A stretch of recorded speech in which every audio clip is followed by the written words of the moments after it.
Set is ridiculous, and I know maybe not the most popular opinion, but I want to see more Set, and specifically for Cube, as we were kind of highlighting too. I want to see that sustain ability at least come through as we are getting into the thick of it. Yeah, we're getting in the thick of it here. RA still on the blue side, FPX on the red, getting the Nocturne, the Akali, the Varus away this time around, the Volley Bear, Callista banned away from FPX as we wait on their last one.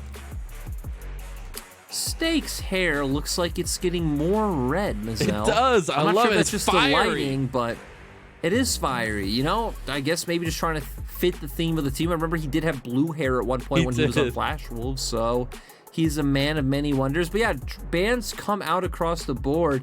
They have changed a little bit. Oh my God, so look at FPX that. No, stop what you're saying. Time. Look at that dragon. It was so cute. I saw the dragon. But yeah, LeBlanc being taken away by FPX this time around. We also have for RA them taking off the Varus rather than the Gwen, going to guarantee themselves the Viego. But Lee Sin is open. Duinby got a pentakill for himself on that champion. The Renekton also being something that has gone through. But for this draft, it feels like there's just so many power picks that I really don't know what to call what FPX will opt into. I love the Thresh. It does sneak through finally. It's got to be one of the first picks, and it will be Shunyi able to pilot that one this time around. It said the engaged picks are where the home is, or at least where it feels like home for him. We're going to have a little bit of that going forward, as we do still need some primary picks for both these squads. We see the Diana locked in for FPX. Can expect some more of that solo lane focus potentially for RA here in this next two. Yeah, for RA last time around, right, they just opted into their whole top side of the map and left their bottom side 4-4-5. We already hit on how we don't really want to see that necessarily Camille coming out in the same way.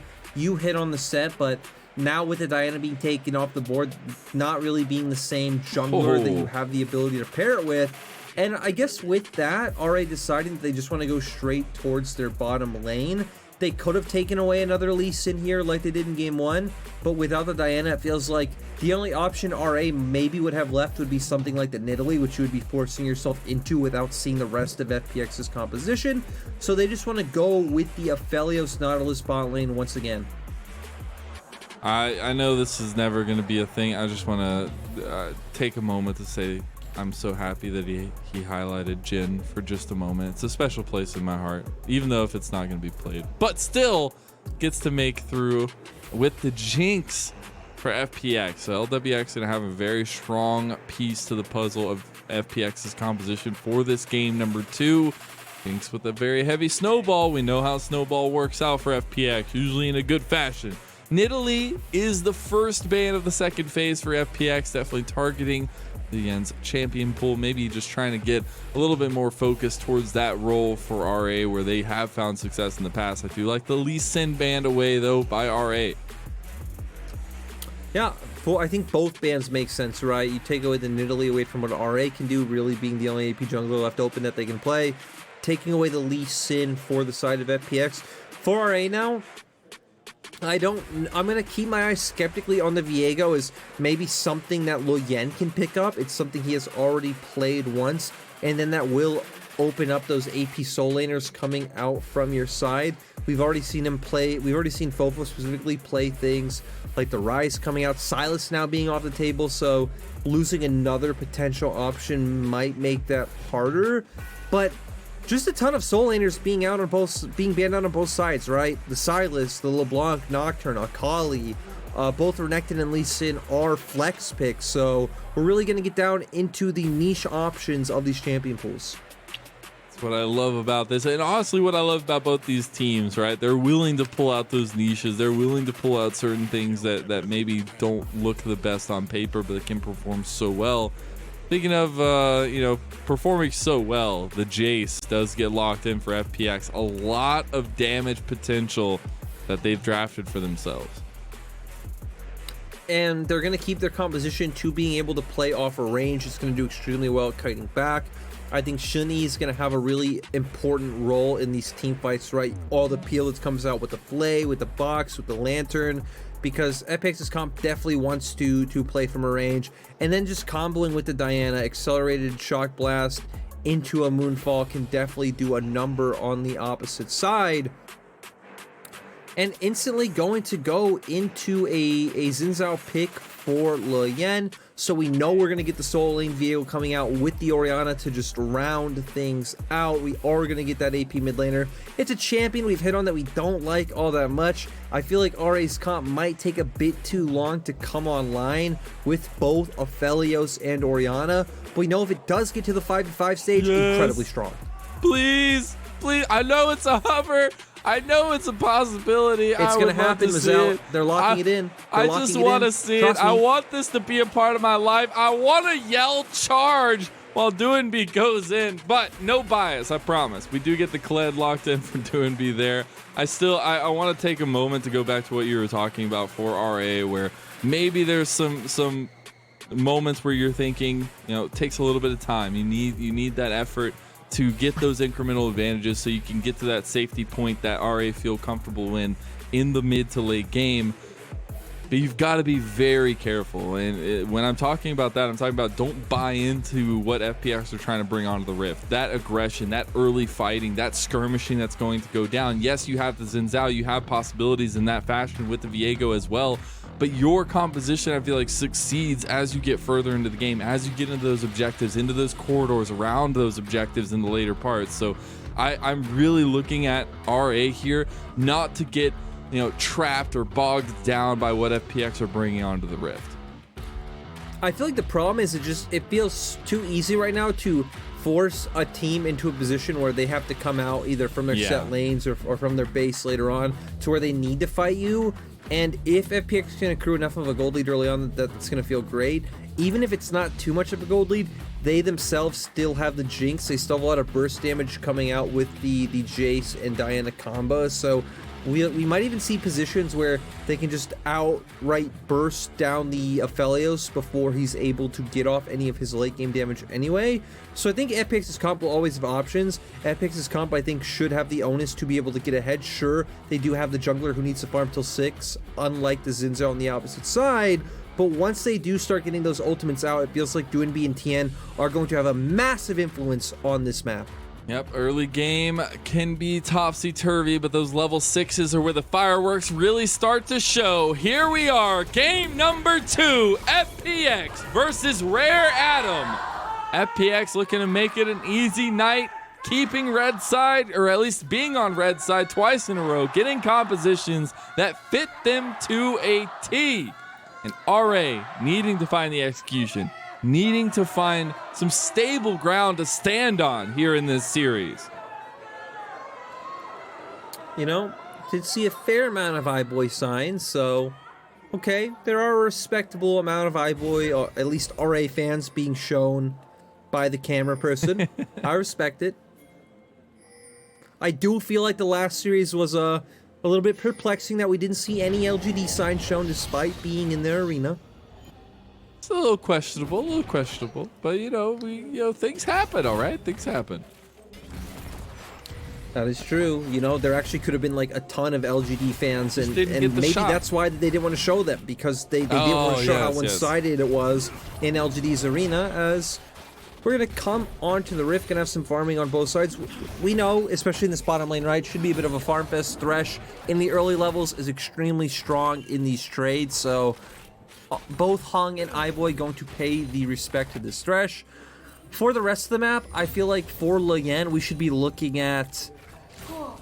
I'll be honest, I feel like there's no obvious place for you to gank. Like, we can say, sure, he can look for mid lane, but I think Doinb's going to be very safe. Has the flash available, going to have the remount, has the TP. You're up against an Orianna, not too much damage there. You can try to blow a flash, but once you hit the level 6 mark as Doinb, I think you'll be fine. So maybe towards the top lane, you have a very volatile matchup in the Jace versus the Viego. I think whoever gets the first kill in this matchup should probably be able to keep the advantage the whole time and be able to snowball it out of control.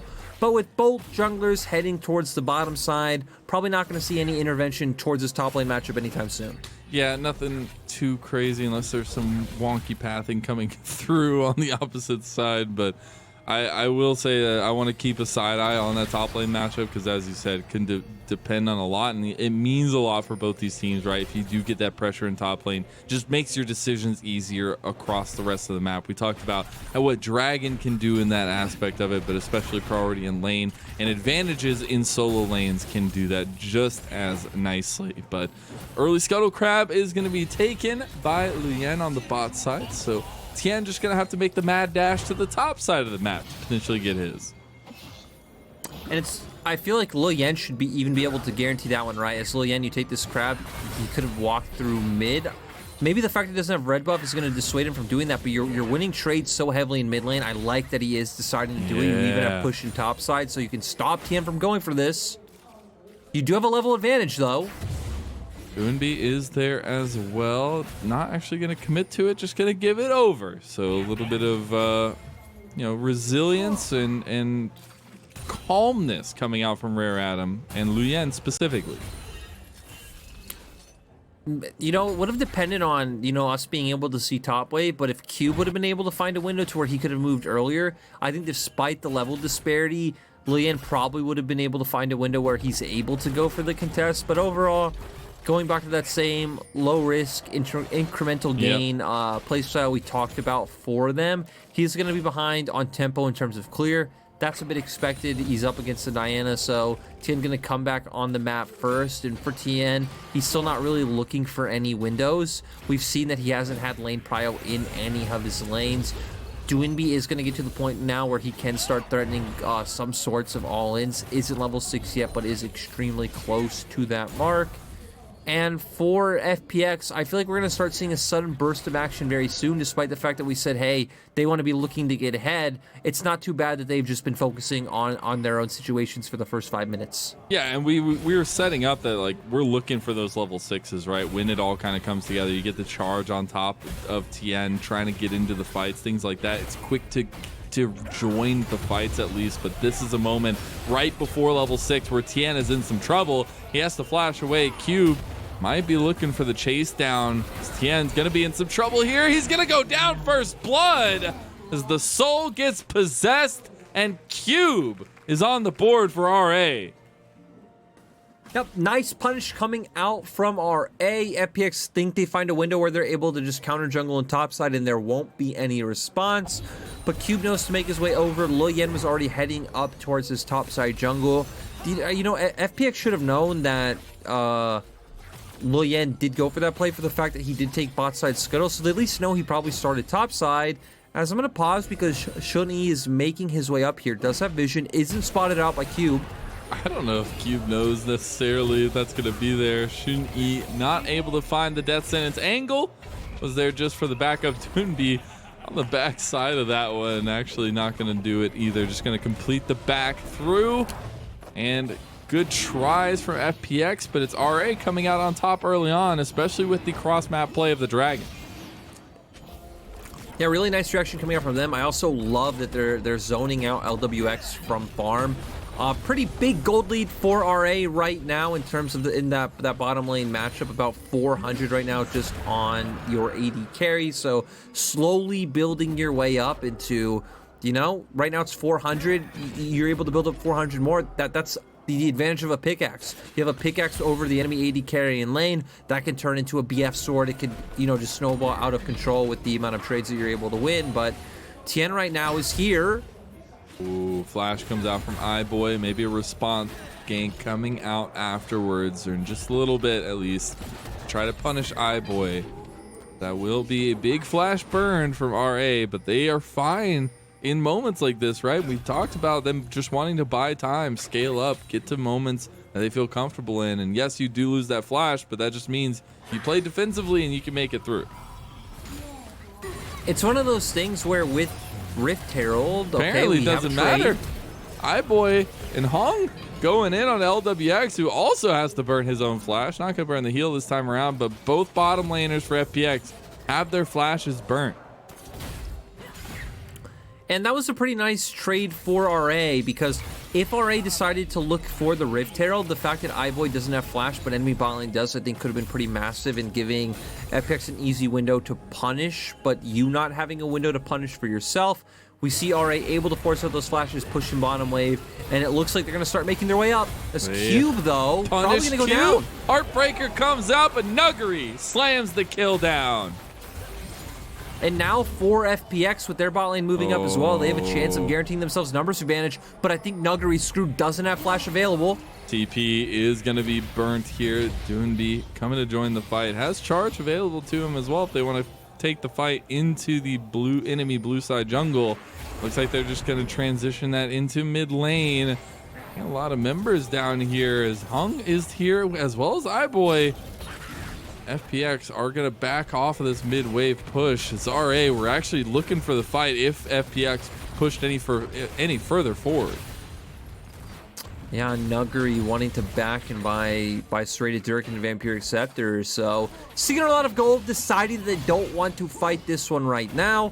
Gonna go for the gold trade on the opposite side of the map. It looks like there are camps available. There is a big wave down in that bottom side. So you can just keep trying to get gold on LWX. And Tien might just be setting up for a steal in the end, decides against it, goes for the Krugs, and already gonna be gifted over the free Rift Herald. I think both teams have done a pretty good job of like trading on different waves to get push and forcing each team off. In the end, RA are the ones who win the stalemate, though. They do, and they've actually got a lot of decent advantages around the map so far, and the movements have been really nice. And we've seen multiple times already FPX's game plan, right? They've been trying to make plays, and every time it just hasn't been there because RA are too quick on the movements or just too quick on the defense. Yeah, RA, I think, have been a very smart team about trying to think of what FPX want to do with their compositions and how they want to play out. We've seen a lot of answers coming out for Loyen, and I gotta be the first to say, I have been one of the most critical people of Loyen. There's one game that stands out to me. I think RA have already played against, it was WE, where he just had a pretty abysmal performance despite RA winning that series. I remember his Volibear just continuously going in and chasing, missing, and throwing the game where they were playing Mundo, and WE had no idea to play against Mundo. So yeah, that stuck with me to this day, but I think Loyen's been having good performances as Shuni gonna find the death sentence, but it's not gonna equal out into anything. Dragon coming up in a minute. Sure, you got the blue buff contest, but no real vision able to come down just yet. Both top laners gonna have TP. Oh, Doonby in some trouble here. Does have the air trap on a rope. Gonna be able to get a decent amount of damage back, but Rift Herald's gonna be spawned at mid lane. The rest of FPX maybe going up towards it, trying to stop it from taking as many tower plates as possible. As Doonby is gonna be left to his own graces here. And FPX are the ones getting pulled around the map this time around. Yeah, FPX really getting abused with the fact that they drafted melee mid laner. Sure, Doonby's crept up in farm, but not being able to find any semblance of push power just yet. Tien going for the early counter jungle, was punished for it. Not necessarily behind in terms of his clear, but has been behind in terms of being able to find windows to make the plays that he's been looking for ever since. So not able to find any of those setups where you have Doonby looking for the charge, helping Tien be able to get onto the backline. You have Nuggery and LWX following up with all the damage from the backline themselves. Does look like FPX want to try and get prio and pressure through bot. Maybe lean down there, see if you can get a gank off, then turn to Dragon. But Tien gonna have the confidence to just turn straight onto Dragon itself. But Fofo is here. Charge available from Doonby in mid lane, but the RA members have already gone forward, and Shuni in some trouble. Dragon already down though, so FPX get the objective. The charge is here, and Doonby goes in after Tien. LWX is untouched on the side, but he needs to be careful. Tien gets dragged down. Beautiful plays, and now FPX are running away. Rare Adam have pulled out huge in this fight early on. It's 5-1, and we got a party. It's Rare Adam. And Tien, and I think it was LWX getting pretty close to being able to find kills onto the RA bot lane, but not able to close it down. And the fact that Tien jumping in by himself, getting chunked so low, it just made it easy for RA to be able to turn the fight. Sure, not turning into too much, but 2k gold advantage for RAs. We're going to see here. Just starts off with Shuni finding the hook. Shani gets taken extremely low early on, is just going to be picked off right away. And FPX decide to commit to the fight here. Doesn't matter if they're at a numbers disadvantage. They get onto Fofo and iBoy. But there it is, the Moonlight Vigil coming out, making sure that Tien is low and they're able to finish off that kill. And then with the numbers advantage, it feels like RA are just able to keep it continuously going, especially with the fact once Cube got involved, that was Reset City that we were talking about, right? He was able to have such a massive impact in that skirmish. I will say during that replay, Shuni died again, and this time to Fofo. So Fofo actually finding some serious strength on this Orianna already in this game early on. 3-0-2 on the pick. And we knew that he would be able to have the push in the mid lane just from the dynamic of how the matchup works, but the fact that he's having such a good ability to impact the game this early means he's going to be accelerated, right? Which means you're not going to have that same sort of like feel of low impact that I feel like you typically would as an Orianna. He's going to be adding items, so his damage will always be relevant as Doinby's getting caught out. Yeah, he's just going to die, and that's Rare Adam getting another kill for Fofo. 7-1 with a huge gold lead at this moment. Red buff is going to be smited away by Tien smartly enough, and we'll be able to get that one back. But RA are feeling very confident off the plays early on. I mean, and it's really just been RA playing well. I know the FPX have made some mistakes. Doinby's made some mistakes. I mean, like, even just right there, right? But for RA, they've done a good job of capitalizing. They've done a good job of setting themselves up for those sorts of plays, hovering towards topside river, leaning, maybe thinking that RA are going to make some kind of gank or dive on topside as, ooh, Tien and Shani actually going to be a little bit cheesy. LWX not too far behind either. Hong is right here. This is, nicely done. Sniffed out before it can even happen as LWX going to focus the tower. And I will say, even though the Thresh made it through the draft, I'm not feeling the normal Thresh presence that you would on the map that's not been a lead that's been developed by FPX. Look, Mazel, we might have some banger rookies here in the LPL, but this is still Shani's very first series. I think, you know, right? Understandable, it's not going to be too great. And overall, I don't even feel like it was just him. We didn't really get to see how he got picked off in that last exchange, but FPX overall just kind of over-forcing in small areas, which is really giving RA's comp the ability to turn these fights around, like we saw in that last exchange, with especially Fofo and Cube able to benefit. Yeah, I think there still are some avenues in for FPX. I think they have a lot of setup for themselves, right? But as this gold lead gets further out in front of them, and as these scaling factors that we set up already for Rare Adam get further and further ahead, and this Fofo Orianna just becomes godlike at 4 kills already, it gets so hard to approach fights with this composition that FPX have gotten for themselves. And that's kind of that double-edged sword we were talking about. I feel like luckily for FPX, they aren't too behind in terms of items just yet as iBoy. Ooh, the death rocket isn't going to hit. iBoy goes down to Tien, though. Opposite side of the map. Can Nuggery survive against the 4 strong members of RA? It's going to buy some time, but will eventually go down, and that's going to be Fofo getting another kill. Meanwhile, FPX still trying to push bot lane. They do have the Jinx with a lot of speed and taking towers. See what RA want to respond with, how they're going to move across the map. Looks like they're going to respond to mid lane where Doinby was trying to take the tower. Won't do so just then, but the bot tower, tier 2, does go down to FPX. Nice response coming out from FPX, and it comes down to what we were just about to hit on, is that a lot of the gold lead is just coming out in that mid lane matchup. If you looked at items, Fofo is really the one who has a lot more components than his enemy counterpart on the opposite side. Bottom lanes look about even, junglers look even as well. Top lane looks relatively close. It looks like that mid lane is a big disparity right now, is still 3k gold lead for RA. I think FPX not contesting this is quite understandable and a good choice overall. You've already found picks, you've already found tempo plays on the map. Just keep looking to do that while you can, knowing that RA aren't even on their second Drake until right now. There we go. Yeah, they were able to finally take that one down with the solo from Lien. The second dragon of the game. First of the Mountain Soul Drakes, but it will just be 2-1 in dragons there, as Rift Herald is already started up by FPX. Leon tries to go in, does not get the damage down, does not actually get the Rift Herald either, as it'll be scooped up by Tien and gotten out with the Dark Passage from Shuni. So overall, able to get something off the back of that play.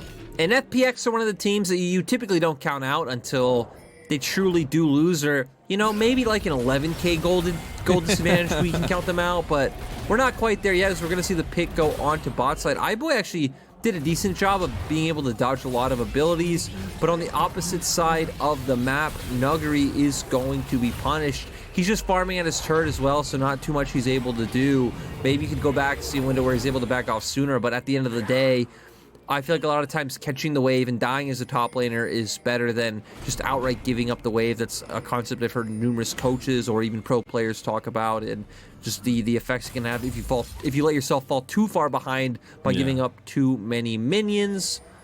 But coming back, we're going to keep our eyes on to Tien right now and where he's looking to drop this Herald. We're nowhere close to having a dragon up.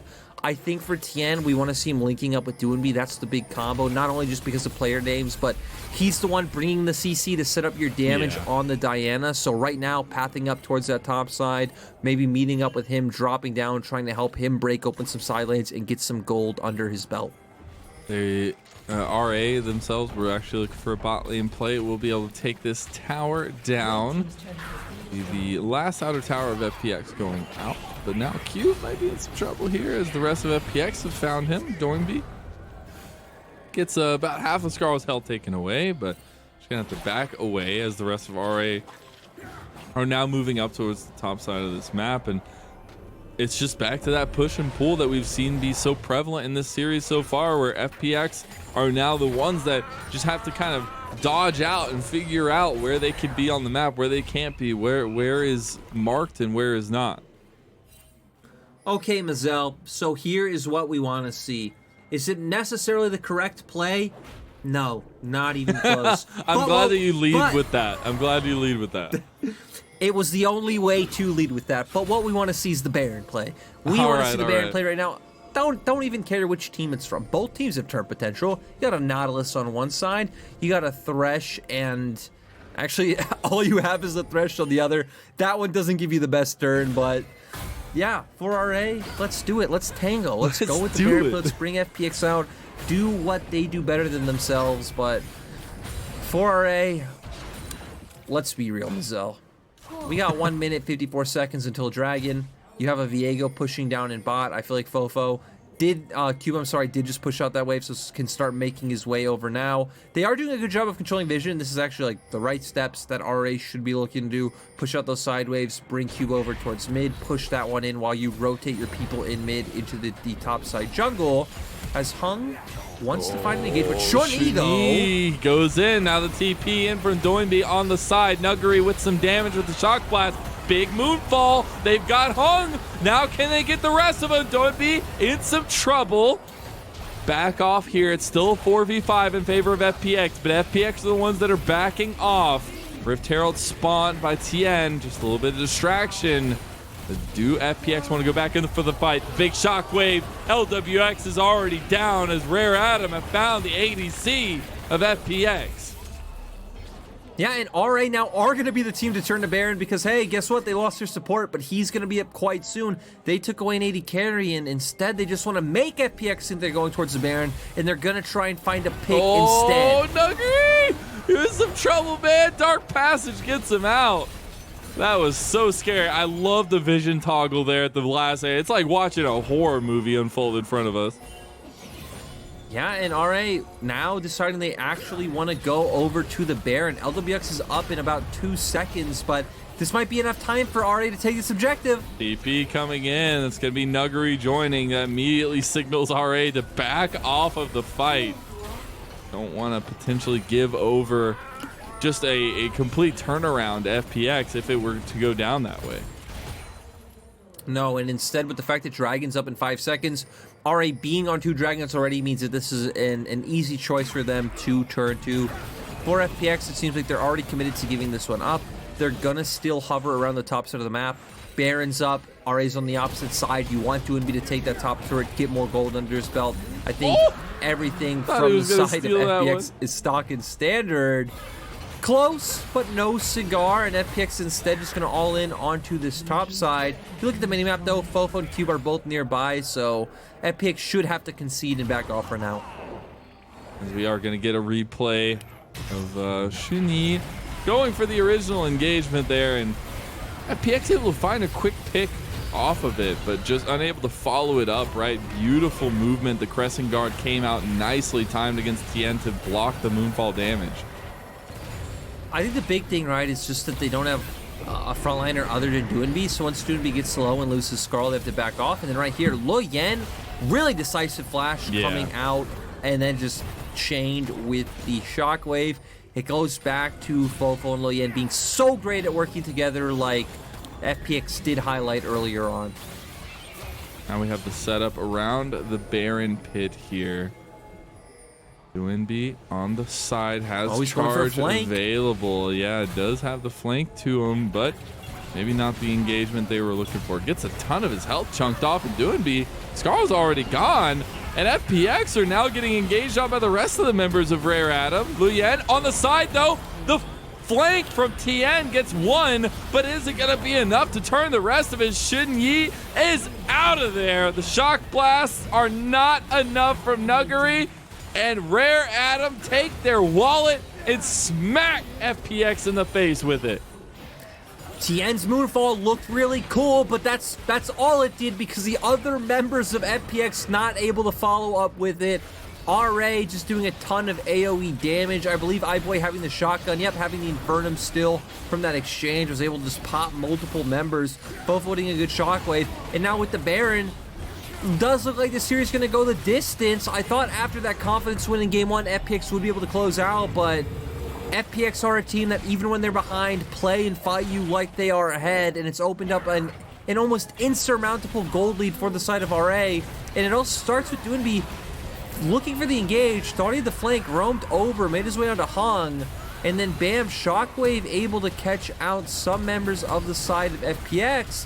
Tien finds his way in and gets on top of Hung specifically, but the other members of RA are able to keep going forward. The Shockwave setting everything up. We see the Viego Cube being able to find a reset to be able to keep the fight going, and that was just a nail in the coffin for FPX. It is looking like an unfortunate moment for FPX after that confident win, as you were saying, in game number 1. They are circling at that 6,000 gold deficit. Now Doinby is going to get caught yet again. Dark Passage going to get him away. He will survive, but the pressure is on here as Baron buff still available for Rare Adam. They're going to continue to press up. Nuggery taking a tier 2 on the top side, though. They're actually able to get a response. Able to get a response, and Nuggery's just going to keep going, going to force Fofo into that 1v1. He's base racing a team with Baron and going against someone who has massive wave clear, so don't know about that one. Nuggery almost has TP up, so if they want to try to turn this into him rotating over, trying to find a flank and hoping to find picks that way, that is always possible, but I don't think there's any good window. And with Dragon up in 1 minute and 20 seconds, FPX maybe just going to wait out that cooldown and hope to set up for a good angle then, or hope Shoni finds a good pick or a good hook and they can get the fight. He might be just taking out here a lot of damage. Moonlight Vigil on top of it. The chakrams, not enough this time around, but that still means that RA can keep pressuring as FPX have lost a member on the board. Baron minions still going. Tien maybe wants to go for it here. They've got the flank from the charge of Doinby, but the rest of the fight, Cube is still there. He's got resets aplenty if he can get it off. That was a beautiful moonfall from Tien, but now FPX are split, and you've still got the primary members alive for RA, as Doinby does get Scarl back, does get out with the Dark Passage, but the damage has already been done. Overall, I think that should be better for RA. They should be able to just turn and peel to Dragon, be able to take that one. But the fact that that's 2 for 2, I think is a massive win for the side of FPX, because they should not be going even in any skirmish at this point. But we saw the same problems as before, right? Lo Yen and Cube going in a lot further than the rest of the team is able to follow up, and already getting punished overall for it. We see the setup for the Dragon there, and Doinby almost walking into trouble, but did not do so. And 3 members of Rare Atom are starting this up. Shunyi does miss the death sentence to start it off. Now TP coming in. That's going to be Nuggery joining the fight. The Dragon's already gone. They've gotten one. The reset's not available just yet as iBoy goes over the wall. Fofo left out to dry in the mid of the Dragon pit. iBoy on the side still has a couple good guns here, but now Lian has joined and he's the Xin Zhao. He's the strong point. Crescent guard, the damage is there. FPX are routed as Tien gonna be taken down last. That's an ace for Rare Atom. And Rare Atom just outplaying FPX in the skirmish, especially Fofo and iBoy. So clean. Fofo holding on to his flash for so long, waiting for Lo Yen to get in there, and then Lo Yen cleaning up. 20-second death timers on FPX, but RA should be able to get a ton done in FPX's base. They are definitely looking at least an inhib here on the bot side of the map. They will get that one quickly. They do have a huge minion wave pushing top as well, but that's going to be it, at least for the inner portion of the base for now. They don't want to overextend. They don't want to give any possibilities over as they hold on to their 8,000 gold lead. Luyen maybe in some trouble here. Eventually will get out. Oh, that was so close. Yep, and we're going to go straight into the replay. Shuni and Ko trying to fight this off, and it's a 3v3 at first. Nuggery does come up, though, so they have TP coming in. Lo Yen still decently far away. Hung goes down right away from LWX, but then I think iBoy playing it really well by flashing over and trying to get some damage off on the side. And then Fofo just buying time, uses the Zanias as well, which helps Lo Yen get in here, flashes away. Lo Yen extremely strong at this point, very durable. And then just going to open up for Lo Yen to get a lot of this damage off and secure these kills. Sure, Fofo goes down in the end, but just really nice uses of flashes coming out from both iBoy and Fofo to set up that play. And now the setup is towards the top side of the map for Rare Atom. They know their strengths. They know where they're at least in terms of game state. They want to just continue to try to snowball that, right? You've still got iBoy on the side in the top lane trying to push the tier 2 tower up there. They've got support throughout the rest of it. Now FPX trying to make a play on the bottom side of the map. Got to be careful not to give up too much, though, on the rest of their side, because now they've lost their tier 2 tower. And they might be looking at an inhib tower going down as well here to iBoy, as he's already halfway through the health bar, and that's just going to be another inhib. So while FPX were making a play down towards bot, and maybe they're going to continue to do so, they've lost now a second inhib for themselves, and more super minions piling into the base. The big thing is, though, even if FPX's other members are here, FPX can't contest this, so they tried to go for the trade, but I think RA will just end. There's a lot of damage. Oh, the re-engage there.